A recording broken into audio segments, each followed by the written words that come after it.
et un débat aussi bien large que profond. On peut partager comme on peut ne pas partager naturellement le propos. C'est justement l'intérêt de ce débat ce matin. Donc la parole est donnée à la salle. Et qui veut la prendre?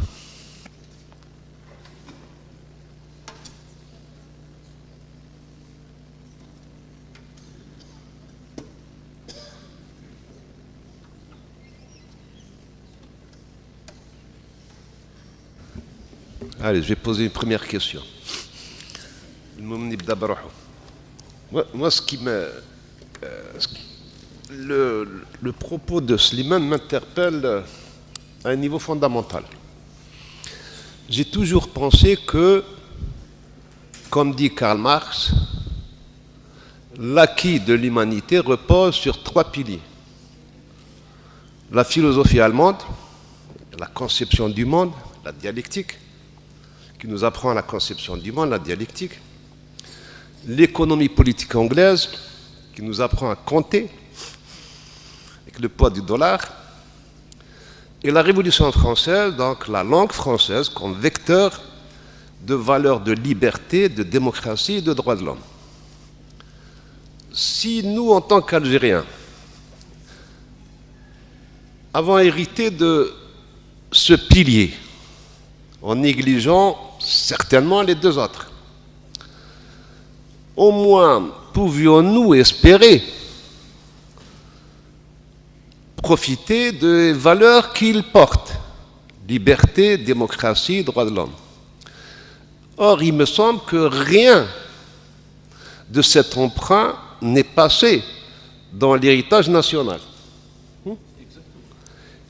Est-ce que ça ne pose pas problème, cette relation contradictoire avec, avec la langue et la culture française, pour nous en tant qu'Algériens? Tout compte fait, ce que l'humanité attend de la culture française ou de la langue française ne nous apporte finalement rien. Nous sommes loin d'être une démocratie exemplaire, nous sommes loin d'être le pays des droits de l'homme, ni le pays de la liberté d'expression, et ainsi de suite. Est-ce que, comment vous vivez cette situation?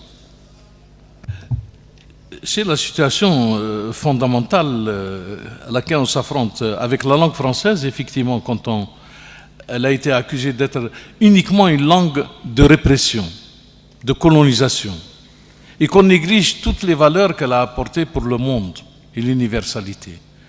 On a lié l'histoire et la langue étroitement. En rejetant la langue, il savait très bien qu'il rejetait aussi les valeurs qu'elle porte en elle et qui devraient aussi nous aider à développer notre pays dans une démocratie, dans une liberté d'expression, selon des valeurs normales. Et notre donc relation à cette langue, elle est doublement conflictuelle dans ce sens-là. Et c'est ce qui nous gêne. Et si, par exemple, il y avait des droits de l'homme, il y avait une liberté, il y avait une démocratie, qu'on exprimerait ces valeurs-là à travers nos écrits, le problème serait résolu. Mais moi, j'ai constaté que, par exemple, vu l'état de liberté ici, si je le critique avec la vision de ces valeurs universelles en France et en langue française, j'accable mon peuple, parce que lui, il est dans un autre contexte historique, il est sous une autre pression. Et c'est cette pression qu'il faut l'analyser pour lui. L'objectif, est-ce que je raconte les insuffisances de mon pays à l'extérieur, ou je raconte à mon peuple comment il doit être fort et dépasser les problèmes? Voilà des 2 attitudes. Au théâtre en arabe dialectal, j'ai fait ça. J'ai dit à notre public, la communication avec le public algérien, c'était de lui apporter des réponses dans une langue qu'il comprend sur une réalité qu'il vit réellement. Mais en français, on écrit pour un autre public, on est amené parfois au contraire, à parler de notre pays très durement parce qu'on est inscrit dans un espace culturel et un lectorat d'ailleurs. Et la caricature et tout ça, les subtilités ne sont pas perçus du tout à partir de notre société, et c'est ce qui est dommage. Mais si nous avons acquis les valeurs, c'est-à-dire la langue française, soit dans ses valeurs, dans nos comportements et ceci, je crois que le problème de l'écriture en français serait beaucoup plus facile pour nous.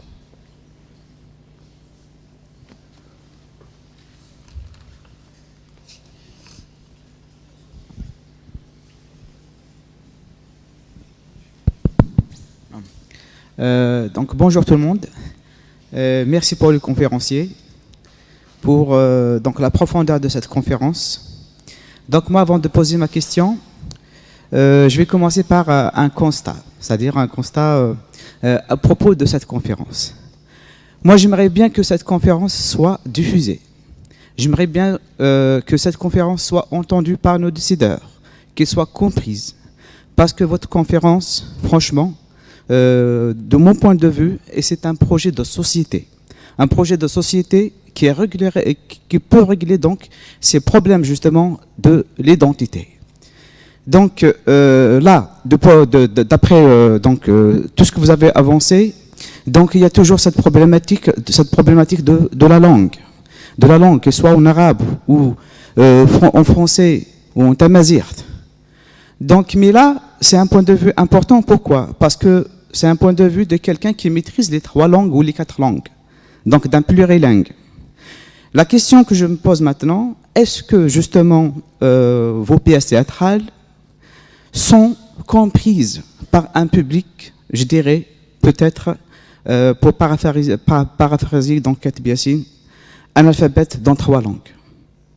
C'est-à-dire avec le système scolaire actuel, le système scolaire algérien, où on produit des élèves qui ne maîtrisent aucune langue, justement. On produit même des élèves qui sont contre toutes les langues, contre la tamazight, contre l'arabe, contre le français, etc. Donc le problème, c'est-à-dire de la réception de vos messages artistiques, littéraires, je pense que c'est une vraie problématique. C'est-à-dire, ça n'arrive pas toujours, au moins pour un public d'un certain âge. Merci.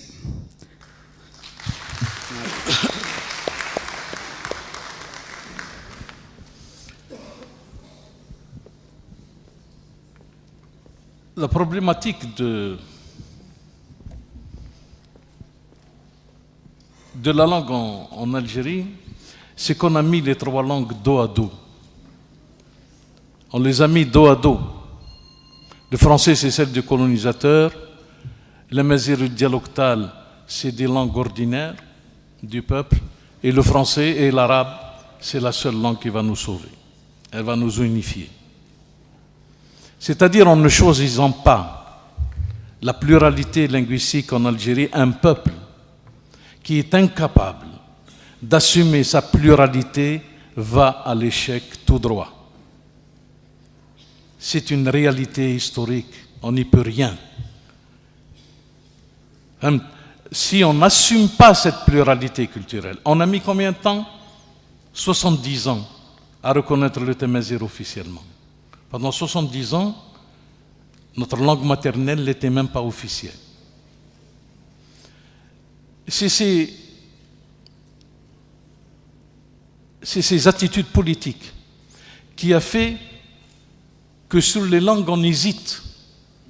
Alors que la langue dans une société a besoin de décisions politiques très fortes, très très fortes, pour que les langues s'installent et qu'il y ait un enseignement sérieux et qu'on assume. Je prends toujours l'exemple, excusez-moi, d'Israël, mais parce qu'Israël, sur ce terrain-là, a résolu de gros problèmes. L'hébreu, qui est une langue aussi vieille que le tamazight, et qui a, parce qu'il y a une volonté politique sérieuse, en moins de 50 ans, tout le monde parle hébreu et la langue hébraïque est une langue. Et maintenant même, aujourd'hui, il y a un certain hébreu qui te dit ça c'est de l'ancien hébreu d'il y a 10 ans. Pour vous dire comment la volonté politique, parce qu'Israël, dans sa nécessité d'exister en tant qu'État unifié, il fallait prendre des décisions politiques sérieuses. Voilà. Et ça donne l'exemple que les langues dans un État, c'est des... Même en France. En France, le français a été imposé par une volonté politique très très forte, au détriment de toutes les langues locales. Aujourd'hui, on revient au breton, on revient à des langues occitanes et ainsi de suite. Donc, au départ, les langues sont toujours imposées par des pouvoirs politiques très très forts. On n'a pas pris la décision, mais sur les vraies langues, on n'a pas pris la décision. On a voulu prendre la décision sur l'arabe classique comme unificatrice de toute l'Algérie, mais ça, malheureusement, ça a nié toute la pluralité de l'Algérie sur le plan linguistique. Parce que, moi je pense qu'il y a une production littéraire en Tamazight assez développée. Elle enrichirait l'arabe dialectal, elle enrichirait toutes les autres langues. Il y a une sorte de compétition positive entre l'évolution des langues. Et chacune va rivaliser dans sa spécificité. Parce que l'universel ne peut naître que du local, du point. L'universel est comme la lumière. Ça part d'un point et il ouvre en un faisceau qui peut être énorme. Donc, et le drame, pour moi le plus grave, c'est que pendant des années, on lutte à libérer une langue. Quand on oblige tout un peuple à défendre la langue, il n'a plus la sérénité de la faire parler tendrement, de la faire parler amoureusement. Il lui donne qu'un langage de guerre. Et ça appauvrit les langues. Ça les rend rudes, ça les rend méchantes. Donc, il faut de la sérénité. Il faut de la sérénité. Il faut de la légitimité reconnue pour qu'on puisse faire développer les langues d'une manière sereine. Et ça, c'est à nous maintenant la responsabilité. Je pense que la balle maintenant est en notre camp. Ils ont fini par céder, par officialiser. C'est à nous de prendre en charge. Je disais, Ben Mohamed est là, il y a 15 ans. On parlait des phénomènes de langue. Je lui dis, écoute, quand tu écris en tamazight, il faut que ça soit intraduisible. C'est la meilleure façon de sauver le tamazight.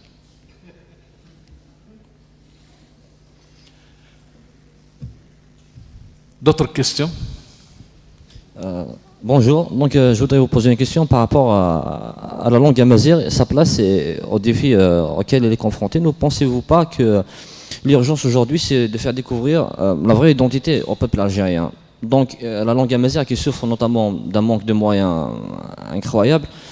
Et dans l'année dernière, vous avez très bien vu le vote des députés contre l'octroiement d'un budget spécial à sa promotion, alors qu'aujourd'hui l'arabe dialectal ne souffre pas de ces problèmes. C'est la langue amazigh. Et la vraie identité du peuple, des peuples nord-africains, c'est bel et bien cette origine berbère. Et je pense qu'aucun peuple ne peut vraiment excéder, ne peut créer que dans sa vraie langue. On peut parler d'Apelé, qui a la première nouvelle, elle fut écrite par un penseur berbère. Il pensait berbère, il l'a écrite en latin certes, mais en pensant berbère, notamment en prenant exemple sur les expériences et sur les histoires bien de chez nous. Merci. Oui, le danger est que les langues pensent selon une autre langue.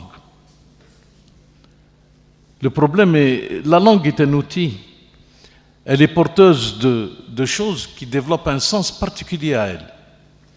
Et je pense que quand on dit c'est pas nous qui faisons penser une langue, c'est une langue qui te fait penser. La création, les seuls qui peuvent garantir cette autonomie de la langue et son développement en tant qu'autonome, en tant que langue avec ses spécificités, c'est l'écriture, c'est la création poétique, c'est le roman. C'est vrai que par exemple, en donnant les informations à la télé en tamazight, c'est une traduction de l'arabe. Il y a l'esprit, en réalité, l'information s'inscrit dans l'esprit de l'arabe. On n'emprunte que le lexique. Mais l'information est identique, c'est comme en français. Vous voyez, ce n'est pas une information pensée directement en tamazight. Et je pense qu'à moi, elle serait dite autrement. Et elle serait exprimée autrement, le commentaire serait autre. Donc il faut se méfier de ça. Il faut se méfier de ça. Et ça, il n'y a que les poètes, les romanciers, les écrivains, les conteurs qui peuvent donner l'élan à une langue. Il faut créer. Il faut créer, il faut créer. La liberté d'une langue, aujourd'hui, elle est là, mais il faut l'inventer. Elle a été bloquée longtemps. Tarfanéen, le meilleur compliment que j'ai eu sur Baburarak, le meilleur, c'est un arabisant et pas des moindres.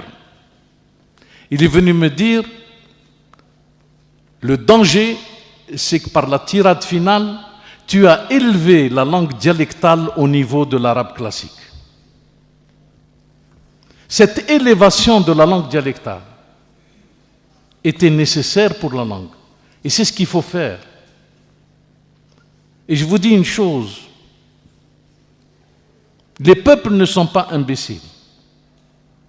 Si on ne considère pas que nos peuples sont intelligents, on ne sera pas intelligent dans notre création. Je ne peux pas dire que mes spectateurs, le public qui vient me voir, c'est un tanah nafou. Si on se dit ça, et malheureusement, dans 80% des cas, c'est cette démarche qui est adoptée. Le peuple est un imbécile, on va tout lui apprendre. Non. On apprend de lui et on vient modestement lui dire « voilà ce que j'ai appris ». Et là, le peuple sait entendre. Quand je dis le peuple, c'est un public réuni, c'est un collectif. Et il faut travailler dans cet esprit.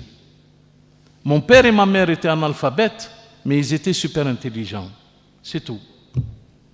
Et si je n'ai pas ce paramètre devant moi, je n'écris pas, parce que je serais moi-même un imbécile. Donc la responsabilité est grande, et il faut l'assumer. Vous savez, souvent en Algérie, on se dit « j'y crois pas à ce bled, je ne crois pas à ceci, je ne crois pas à cela ». C'est vrai qu'il y a beaucoup de choses désespérantes. Mais moi, ce qui me fait revenir, ce qui me fait faire travailler, c'est que je crois à une idée du peuple algérien qui m'est particulière. C'est elle mon seul moteur. C'est tout. Je vois des jeunes Algériens avec des capacités terribles gaspillées dans la rue. C'est comme de l'eau potable gaspillée dans les rigoles. Je ne peux pas dire que l'eau est mauvaise parce qu'elle est dans une rigole. L'arabe, c'est de l'eau qu'on peut boire, mais elle coule dans des rigoles. C'est ça le peuple. Lui, il est toujours potable. Jamais un peuple يوسخ روحه. Il faut quoi dire يوسخه. Il faut avoir cette idée, il faut croire en ça. Il faut croire en ça réellement pour être créatif. Sinon, on s'appuie sur quoi? Pour être créatif pour ce pays. On s'appuie sur rien. Parce qu'il n'y a rien qui nous pousse à la création. Tout est problématique. Il faut voir le problème et s'appuyer avec force sur ceux qui vont nous entendre, avec qui on va communiquer et on essaye de faire des choses. Malheureusement, il y a aussi un défaut dans ce pays. On s'est habitué aux politiques faciles. Les gens avec une politique, on l'entend mieux qu'un poète qui vient avec un beau poème. Alors que c'est le poète qui va sauver le pays, c'est pas les idéologies de droite et de gauche. C'est mort, ça. C'est mort. Aujourd'hui, chaque peuple, pour se distinguer des autres, doit être culturellement dans une dimension qui étonne l'autre. Mais pas politiquement. Qui domine l'économie, les finances et ainsi de suite? Ça, c'est en dehors même du pays. On ne peut même pas accuser les nôtres de nous trahir sur le plan économique. Parce qu'il y a une mondialisation qui s'impose. Et qu'est-ce qui nous aide à être nous-mêmes si ce n'est l'espace culturel? Pour exister malheureusement dans cette uniformité qui est l'économie et la finance. Mais si on perd ça, on est broyé. On est broyé. Donc voilà, est-ce qu'on a confiance en nous-mêmes? Il faut reprendre confiance en nous-mêmes, pour parler de nous-mêmes, on ne peut pas parler de nous-mêmes dans le doute. On peut parler de nous-mêmes dans la souffrance, mais jamais dans le doute, jamais dans la haine. On est partis exilés comme des chiens, menacés ici. Quand on est arrivé là-bas, il fallait écrire sur cette problématique. Eh bien, il fallait rentrer dans la création de la porte la plus tranquille et non pas la plus haineuse, quelle que soit la douleur. Parce que moi, je n'ai pas l'ambition d'embêter un public français avec mes malheurs. Je dis au public français simplement je suis dans le malheur, mais je lui dis avec dignité pour qu'il respecte mon malheur. Si je le dis comme une pleureuse, il ne respectera pas. Donc les missions de création, c'est elles qui sont... Pourquoi elles sont importantes? Parce qu'elles sont constructives. C'est un béton indélébile, incassable. Il faut avoir cette volonté-là. Et non pas croire qu'on résoudre le problème du pays avec des politicards et des politiciens de droite et de gauche. احنا ما امناش بهم كي كانوا واعرين. نمنوا بهم درك راهم نصهم رخاص.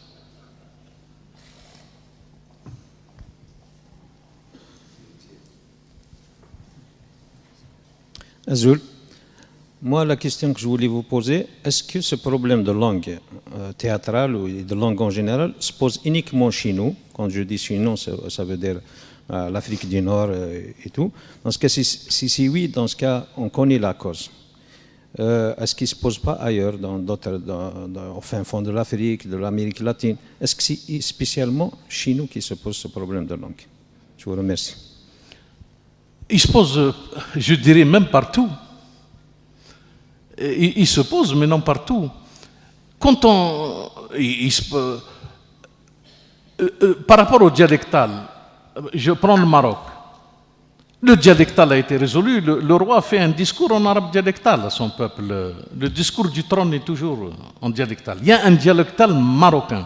Un ministre marocain peut faire une interview en arabe dialectal.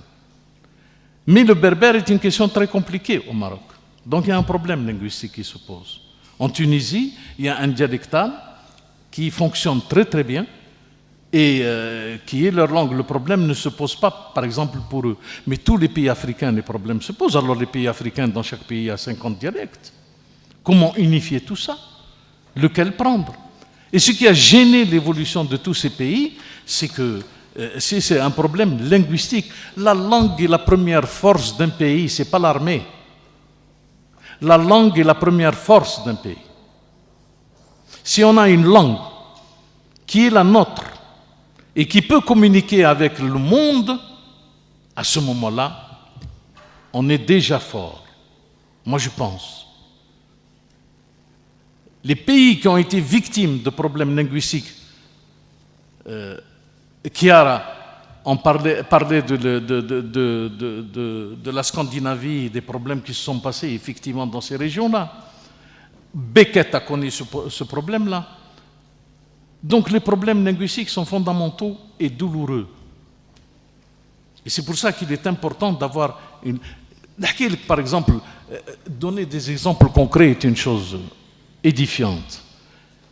Vous n'avez pas assisté à ça quand on était dans les entreprises nationales, entre autres Sonelec. Moi, j'ai créé Boualem Zid Goudam à Sonelec. Eh bien, il y avait des réunions syndicales avec autant de public que vous. 600 travailleurs. Et il y avait ici des gens qui disaient « Ah non, adrab l'Arabia al-Fusha ». Comment? Un ouvrier qui travaille dans les frigidaires, dans les tu parles. Donc l'ouvrier se tait. Et on a des gens qui se lèvent, soi-disant qui connaissent l'arabe classique, ils répondent pendant 10 minutes, ils cassent cette langue-là. Personne ne comprend rien à rien.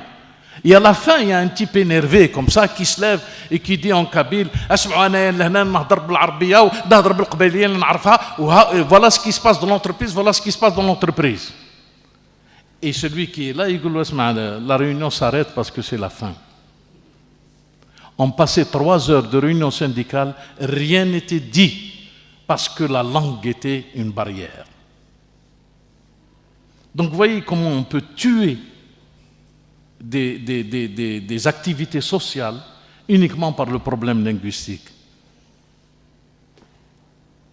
La responsabilité, bon, libérer le tamazir, c'est une chose facile. Mais assumer le tamazir, par les tamazirs, ça c'est un autre problème. Parce que quand l'altérité est dans l'adversité avec l'extérieur, c'est facile de se sentir unifié autour du problème. Mais quand on rejette le problème dans la communauté, c'est la communauté qui se divise peut-être autour de ça. Ça pose un problème à la démarche. C'est comment assumer cette démarche-là. Et c'est ça la responsabilité pour la langue tamazir. Merci Slimane pour ta conférence que j'ai beaucoup aimé. Mais ce que j'ai compris, il s'agit, c'est marrant parce que la question que je voulais poser, tu as répondu avant l'intervention du monsieur sur cette notion du politique et du culturel. Parce que moi j'ai saisi cette conférence comme une conférence culturelle. Et je rejoins la question là, si d'autres pays vivent la même chose que nous et tout ça, après tout la mondialisation, qu'est-ce que c'est? Si ce n'est pas représenter d'abord sa propre culture pour que les gens sachent qui tu es. Mais notre difficulté, justement, elle va dans le sens du politique et du culturel. Voilà la grande question qui se pose chez nous. Nous avons des gens dans le pouvoir qui parlent amazigh, qui parlent français, qui parlent arabe dialectal et tout ça, mais qui dans la tête, malheureusement, c'est autre chose. Ils sont complètement dans le politique, mais dans une politique complètement absurde. Moi, j'avais lu à l'époque 2 éditeurs, c'était des journalistes en France qui ont écrit Les porteurs de valises. Et ensuite, ils ont fait un autre bouquin sur l'édition, en expliquant qu'en France, par exemple, il y avait 200 ou 300 éditeurs, je ne m'en souviens plus, ce qu'ils mangent le matin, ce qu'ils mangent à midi, ce qu'ils mangent le soir, quel est leur chemin. Et il te définit que finalement, c'est eux qui font la politique française. Mais malheureusement, notre culture à nous, on ne nous permet pas ça, de déterminer notre culture dans son identité, quelle qu'elle soit, un mazir, ou nous sommes un pays pluraliste dans ce sens-là, arabo, amazigh, français, romain, j'ai dit même romain, qui sait, on peut remonter loin, l'histoire de ce pays, elle est énorme. Voilà notre difficulté. Notre difficulté, c'est que le culturel ne démarre pas. Aujourd'hui, dans la mondialisation, j'ai l'impression que de plus en plus, ce n'est pas le politique qui prime, c'est la culture qui prime. Et nous mettons beaucoup de retard dans ce sens. Je ne sais pas si je me suis fait comprendre. Oui, c'est vrai qu'on est victime de mauvaises politiques sur le plan culturel, ça c'est sûr. Puisqu'il y a il y a eu des difficultés sur des langues, parce qu'on n'a pas compris qu'il fallait accepter cette pluralité totalement. Et l'activité culturelle doit être beaucoup plus intense que ça. Si tu veux, moi, comment je ressens le drame de ce pays, c'est qu'il y a des moyens. Ils peuvent donner des moyens, mais ce qu'ils ne donnent pas, c'est la possibilité. La possibilité, c'est quoi? C'est de rendre le possible impossible. Quand on nous octroie la confiance, de manière à faire que le possible devient impossible, c'est ça le plus beau moyen qu'on peut donner à la culture. Parce que les moyens financiers, on s'arrange toujours. Donc, ce qui manque, c'est cette vision-là. Cette vision très large, très ouverte. Vas-y, brave, risque. Il ne faut pas qu'il y ait de risque. Comment veux-tu que moi, artiste, je prenne des risques dans le cadre d'un État qui ne prend et qui n'accepte aucun risque? Le risque fait partie de l'aventure, fait partie de la création elle-même. Quand on commence à créer, on prend le risque d'échouer, on prend le risque de faire une œuvre talentueuse. Ce risque-là est nécessaire. Et quand on vit sans risque, à tous les niveaux, ce n'est pas possible. C'est sclérosant. Et c'est étouffant.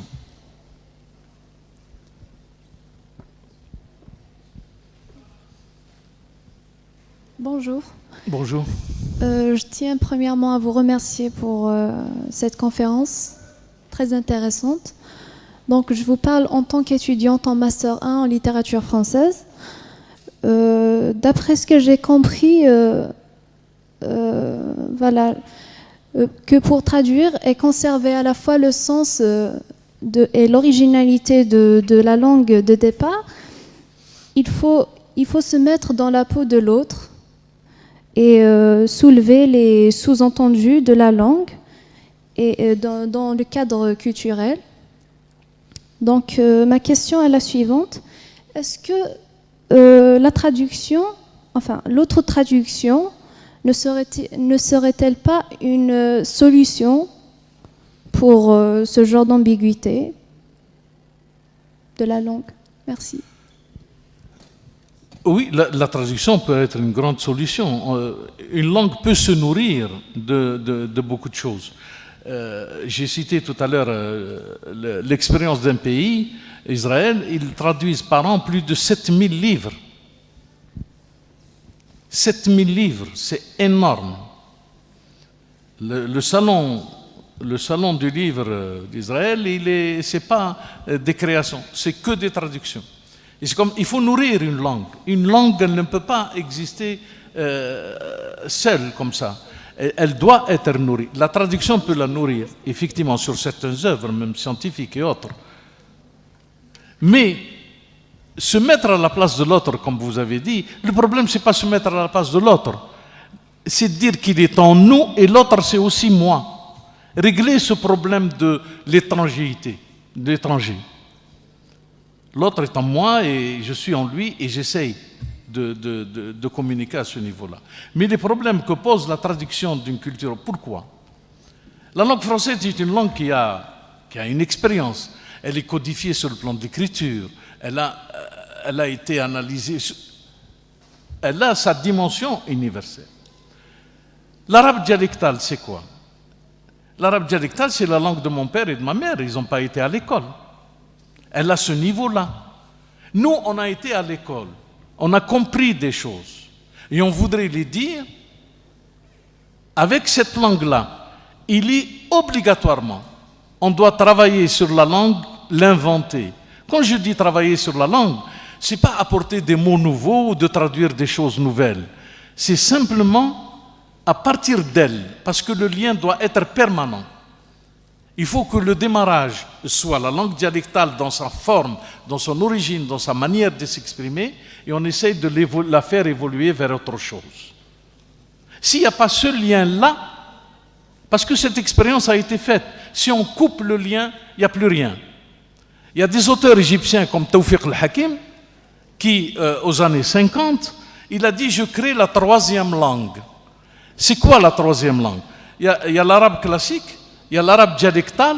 Il a dit au théâtre, on va utiliser un arabe dialectal, mutahaddib, c'est-à-dire nettoyer des scories de la rue. Ce nettoyage n'a pas réussi, parce que le théâtre a besoin d'une langue vivante. Vivante et référentielle. On ne nettoie pas la langue pour le théâtre. Hier, les Italiennes, quand elles devaient dire le mot qu'il fallait à la place qu'il fallait, elles le disaient. Le théâtre, c'est ça. Mais on ne nettoie pas une langue pour le théâtre. Le théâtre, c'est un art vivant, avec une langue vivante.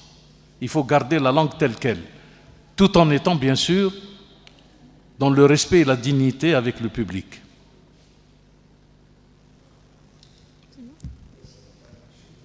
Hein? Oui.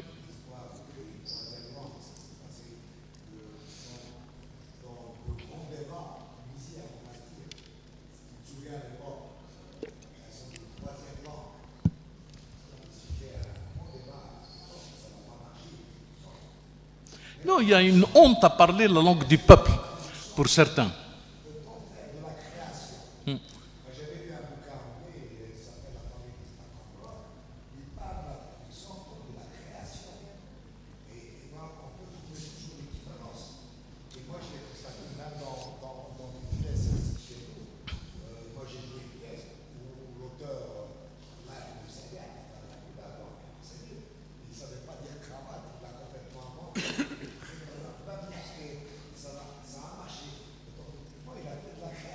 Mm.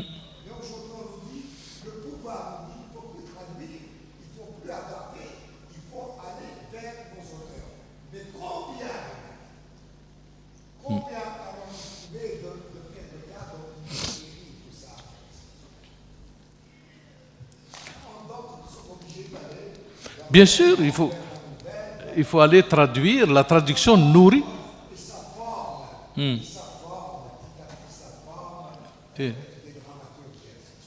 Exactement.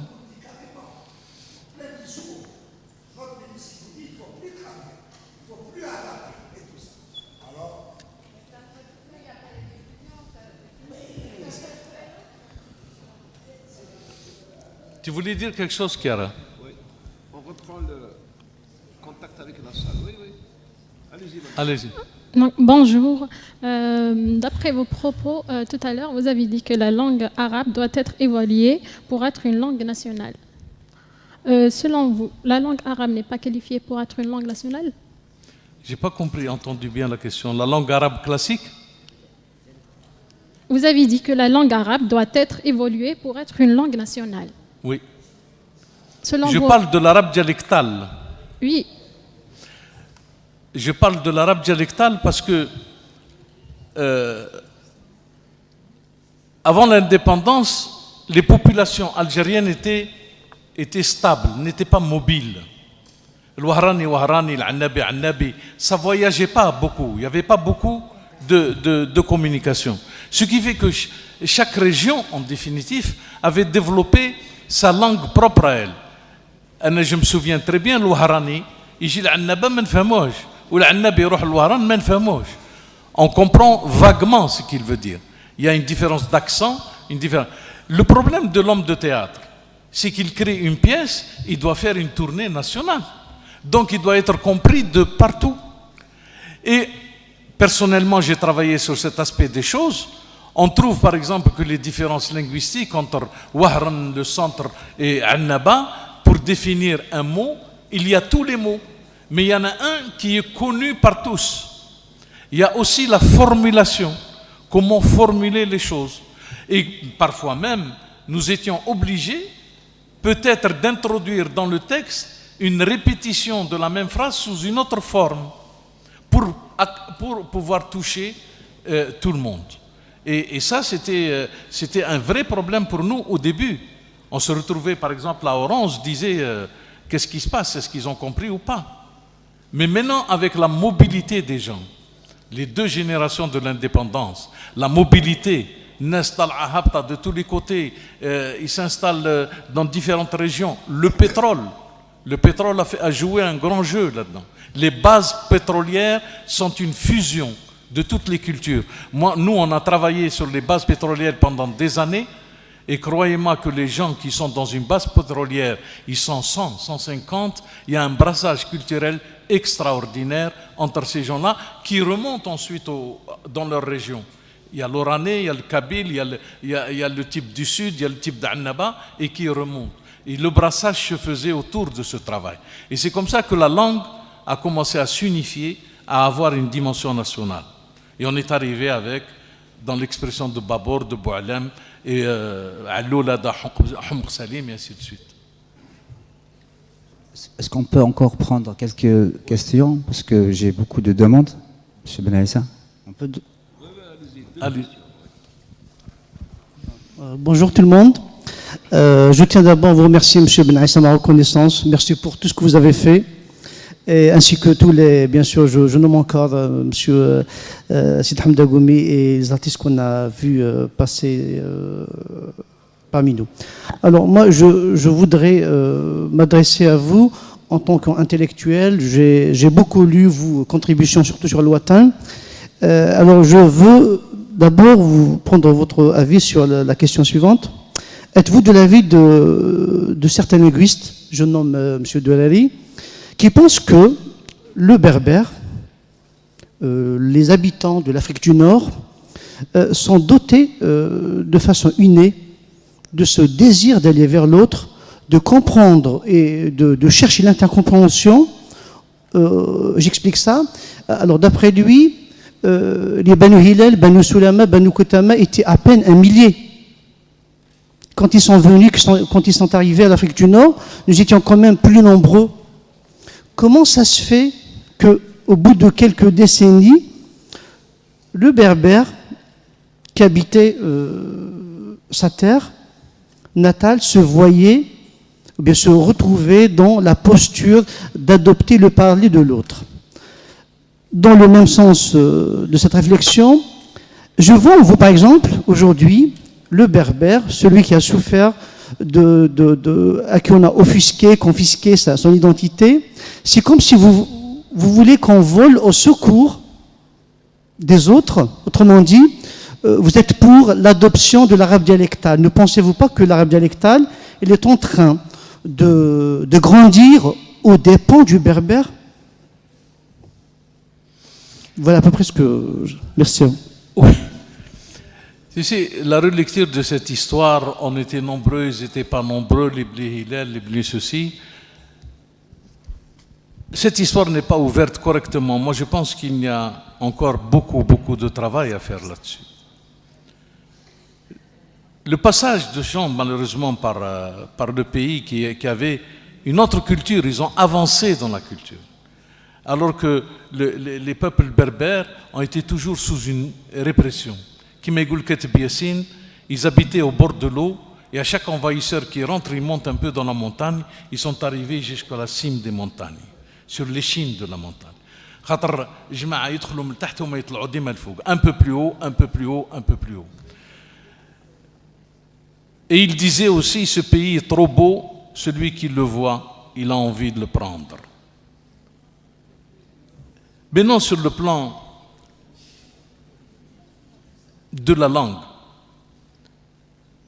les Tamazighs doivent prendre leurs responsabilités sur leur propre langue.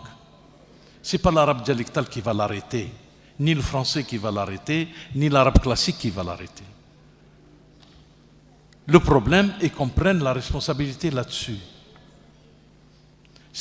De prendre la responsabilité, c'est d'être créateur, c'est d'être formateur, c'est de construire une formation pour cette langue, construire une écriture pour cette langue. Et on avancera. Mais on ne peut pas dire qu'en développant l'arabe dialectal, on casse le Tamazigh. Ce n'est pas vrai. Moi, je vois qu'ils le font en conséquence. Je rentre dans un magasin, par exemple, je lui parle en arabe dialectal, il me répond en berbère. Ici, je ne comprenais pas, il continue à me parler. C'est ce qui m'est arrivé d'ailleurs aux États-Unis, à Denver. Je parle en français. Au lieu de faire avec moi l'effort de m'aider à comprendre l'anglais qu'elle me parle en étant français, elle me répondait catégoriquement en anglais. Il a fait il y a une position comme ça catégorique. Doucement. Donc, moi je crois que les religions et les langues sont au niveau culturel de ceux qui les parlent et de ceux qui les croient. Si on avait une élite intelligente, brillante, qui a la foi et qui croit, on aurait un islam qui serait beaucoup plus intelligent, plus élevé. Malheureusement, on n'a pas ça. L'islam ou la langue moujouda, il faut la faire porter, il faut l'inventer, il faut la faire nourrir. Une religion, il faut la comprendre. Il faut la comprendre. Et plus on comprend, plus il faut comprendre. Et c'est comme ça. Et ça, c'est la responsabilité des peuples. L'islam, à un certain niveau. Il faut que moi j'amène cet islam à un autre niveau que je laisse à mes enfants. Mais la langue, c'est kiff-kiff. La langue a été réprimée. Nos parents, nos grands-mères l'ont maintenue tant qu'elles peuvent, avec la force qu'elles peuvent. Aujourd'hui, elle est notre héritage. C'est nous qui sommes responsables. Comment on va la donner à nos parents? Ou alors on arrête. Il y a bien des langues mortes. Il faut prendre ses responsabilités là-dessus. Il faut prendre ses responsabilités. Mais Hadi Bahadgoul, sur le plan comparatif, il y a une langue qui va m'étouffer, c'est pas ça. Aujourd'hui, le dialectal, il est le plus proche du berbère. On a l'impression que le dialectal est proche de l'arabe classique. Ce sont deux langues beaucoup plus étrangères qu'on le croit. Parce que l'expérience que porte la langue dialectale est extraordinaire. Sa structure est différente de celle de l'arabe classique. Et il n'y a pas, je pense aussi, à se poser cette question. C'est une fausse question. Une dernière question. Donc ça tombe sur moi. Pardon. Donc moi je rejoins d'abord l'intervention du le premier qui est intervenu, qui a parlé justement du produit de l'école algérienne. Malheureusement, le produit de l'école algérienne, c'est pas uniquement la langue française qui est bafouée maintenant, c'est toutes les langues. Donc même si vous aviez fait votre conférence en arabe ou dans une autre langue, je pense que l'auditorium aurait fini par se vider comme il est en train de se faire maintenant. La question que je me pose, est-ce que la culture en Algérie a vraiment ses chances de rebondir un jour? Est-ce qu'on aura la chance, ou est-ce que les générations actuelles auront la chance de voir des pièces théâtrales du style de Bab al-Gharq que vous avez joué et que j'ai eu la chance de voir, où vous avez fait vibrer la salle à Alger? Est-ce que ces générations seront un jour réintéressées par le théâtre, par la lecture? Parce que franchement, moi je suis déçue de vous dire qu'on a des collègues, je suis enseignante, qui ne connaissent pas Yasmina Khadra, qui ne connaissent pas Kamel Daoud, qui ne connaissent pas Yasmina, qui ne connaissent pas Ben Aïssa, qui ne connaissent pas Sid Hamda Goumi, qui ne connaissent pas. Donc est-ce qu'on a vraiment la chance de rebondir un jour au niveau culturel et au niveau linguistique? Voilà, je vous remercie. Cet espoir est nécessaire.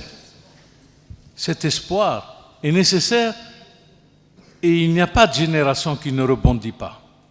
Il n'y a pas. Chaque génération, qui Miguel Camus, assume sa responsabilité vis-à-vis de l'histoire ou elle trahit. Donc moi je crois à l'avenir parce que je crois à mes enfants. Je crois à la jeunesse algérienne. Je suis obligé de croire. C'est quelque chose. Je ne crois pas en d'autres valeurs, mais en celle-là je crois. Donc moi l'espoir est toujours là. Je ne sais pas comment ça va se passer. Vous savez, nous, qui l'indépendance, on avait 15 ans, on avait 12 ans, les gens nous regardaient avec désespoir. Nos parents. Ils ne savaient rien. Et chacun a fait son chemin. Il y a une génération qui a essayé. Effectivement, il y a eu un pouvoir qui nous a écrasés, mais on a fait notre chemin. Et on aurait pu faire beaucoup plus qu'on a fait. Donc dire que les générations futures, moi je ne sais pas quelle est leur histoire, quel est leur avenir. Moi, ma disponibilité, c'est de croire en eux, de dire qu'ils pourront faire les choses, et qu'ils le feront, et qu'on reviendra à ça. Vous savez, l'Algérie est obligée de passer par là. Les volontés politiques ne peuvent plus stopper la culture, parce qu'elle devient nécessaire à la politique.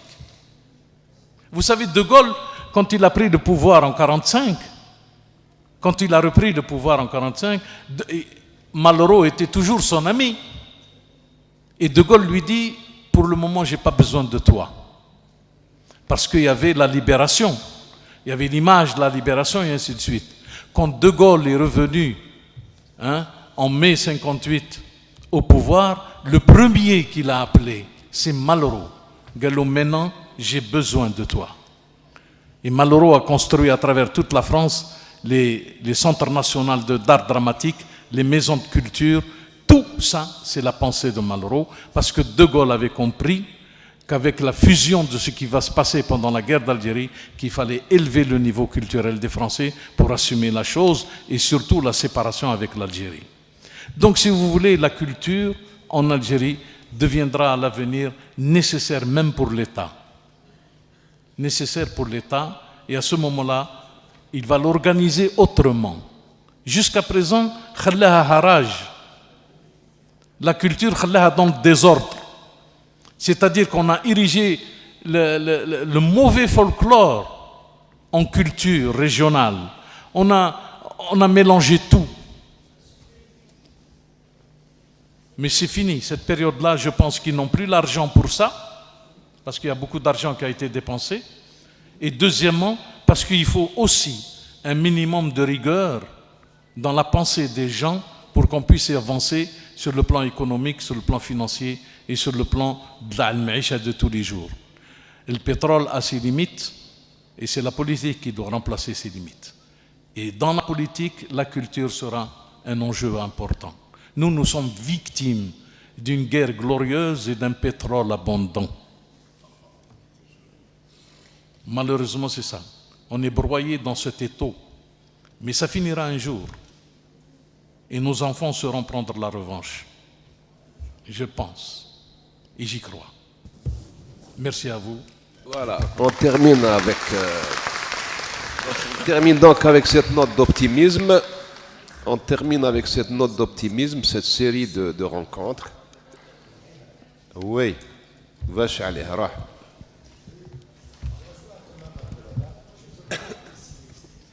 Je suis optimiste.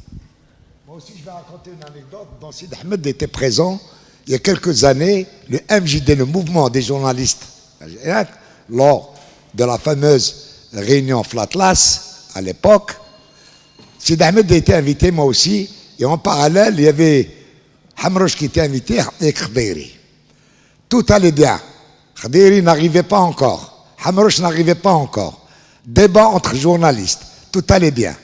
Dès que Hamrouch est entré, Khadiri est entré, le débat a changé complètement de truc. Ou l'histoire qu'on disait pourquoi tu parles arabe, pourquoi tu parles français, Kharejtano Sid Ahmed, fumer cigarette. On en avait marre de ça, on est sorti. Khadiri nous a rejoints. Il nous a dit, je me souviens, il continue à dire parle arabe, parle français, tout ça. Le Khadiri. Aujourd'hui, si vous allez dans les cités, c'est tout à fait un autre langage. Ce n'est plus l'arabe, ce n'est plus le français, tout ça. Allez voir dans les cités. Et ça a donné des catastrophes. Et ça continue à donner des catastrophes. C'est cet aspect-là qui m'inquiète. Mais j'ai de l'espoir quand même. Je tenais absolument pour l'histoire, et je termine avec ça, vous parlez d'un bon événement où j'étais acteur direct. Vous vous rappelez le mouvement des journalistes algériens. Effectivement, c'est une parenthèse importante dans l'histoire culturelle de ce pays. La seule fois où on a réussi effectivement à avancer, c'est lorsqu'on a surmonté le problème de l'unicité stérile. On a réuni les berbérophones, les arabophones et les francophones d'ailleurs, ce qui nous a permis de résister à la censure, à la pensée unique. Donc la pluralité était un facteur d'enrichissement et de résistance. Et je terminerai avec ça. Merci. S'il vous plaît, je voudrais passer une information. On arrête. Le 22 au soir, on rend au TRB hommage à Sid Ahmed Dagoumi. Et je voudrais que vous soyez... Demain soir à 19h, on clôture d'ailleurs le Festival international du théâtre avec cet événement. On voudrait rendre... Ça, c'est une démarche de honorer un acteur de son vivant, non pas par des éloges, mais non, ramener des gens qui vont parler de lui et qui l'ont suivi dans l'expérience. Chenniqui va intervenir sur la carrière de Sid Ahmed Dagoumi. Il y aura malheureusement Stambouli qui ne peut pas venir, mais il m'a envoyé son texte, on va le lire, et j'interviendrai moi-même à la fin pour l'ami qu'a fut et qu'on a traversé la moitié du monde ensemble et sur scène. Alors, on se dit à demain. Et merci pour tout ça.